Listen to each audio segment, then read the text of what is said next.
Hello everyone, we are Group 2 from Set 42. Today we are going to talk about the ideology.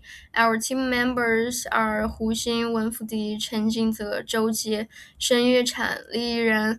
Let's get started. Today I will present Chapter 1, which focuses on what ideology is and the history of modernism. First, ideology is a collection of ideas, beliefs, and values that influences how people see society, choose morality, and politics. It helps people make sense of the world and direct the way they act. Simply put, ideology shapes how people think and what they accept as true and how they believe society should work.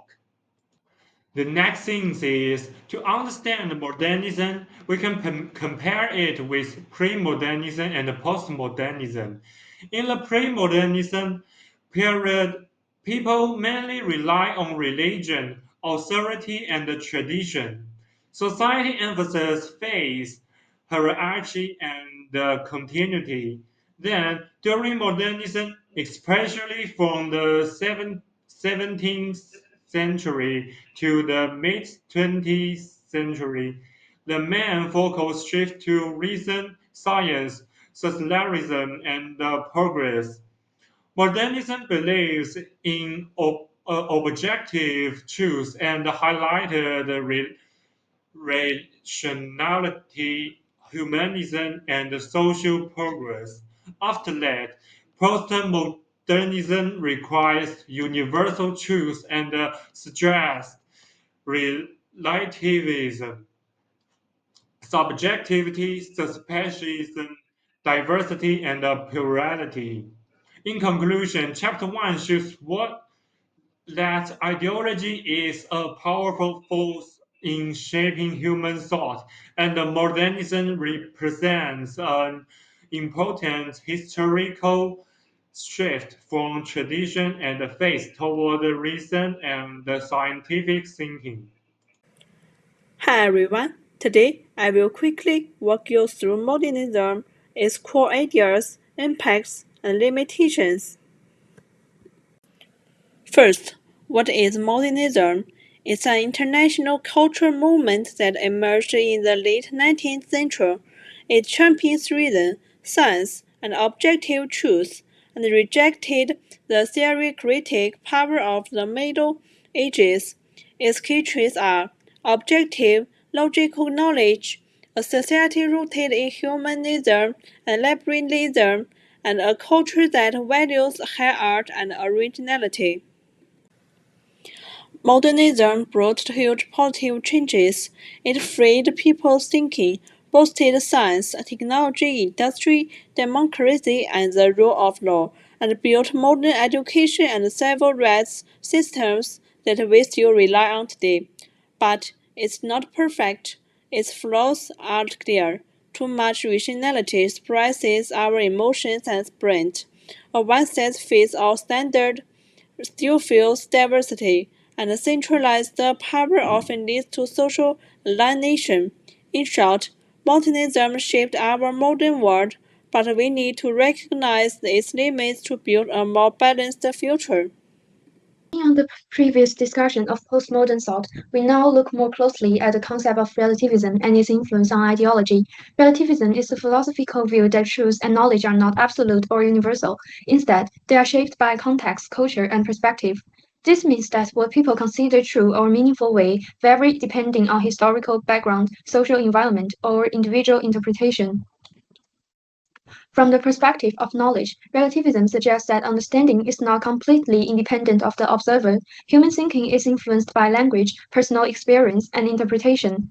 Because of this, different individuals or groups may reach different conclusions, even when examining the same issue. Another key idea of relativism is that meaning depends on context. Cultural traditions and historical conditions influence how people interpret reality. As a result, beliefs and ideas cannot always be judged using a single universal standard that applies to every situation. demonstration. Relativism became especially influential in modern and postmodern philosophy, where philosophers began to question whether objective truths can exist independently of interpretation.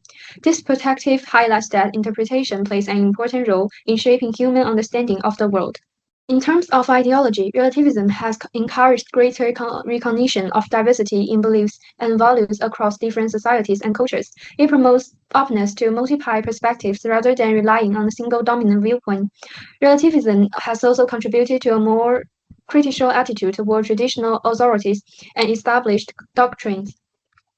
It encourages people to examine how social and historical contexts influence systems of belief and to reflect more carefully on commonly accepted ideas. Finally, relativism has supported diversity in ideological thought, especially in areas such as ethics, politicals, and culture. Overall, relativism plays an important role in postmodern philosophy by emphasizing the importance of context, interpretation, and diversity in shaping human understanding and ideological thought. Hello everyone. Today I will talk about postmodernism and its impacts. I will explain what postmodernism is and then its main impacts. Postmodernism started after World War II. It rejected modern ideas like absolute truth. Its core ideas are subjectivity, relativism, and skepticism. This means truth is not fixed. People can see things differently. It also rejects hierarchy and supports multiple truths. It questions traditional norms. For example, on social media, people show different identities. This reflects postmodern thinking. Postmodernism has several impacts. In culture, it makes high and popular culture. In society, it challenges traditional values and supports diversity. In politics, it criticizes capitalism and supports equality. In research, it questions scientific objectivity. Overall, it gives more freedom but also makes truth less clear. Thank you. Chapter 5: Pre-modernism, Modernism, and Postmodernism. This chapter tracks the shift from a God-centered world to a reason-centered one, and finally to a fragmented, pluralistic world. Metaphysics evolved from supernaturalism to naturalism, and now to anti-realism, where reality is seen as a social construct. In epistemology, we moved from faith to objective reason, and eventually to social subjectivism, where truth depends on social context. Our view of humanity has shifted from being subjects of God, as will to the tabula rasa, or blank slate focused on individual choice.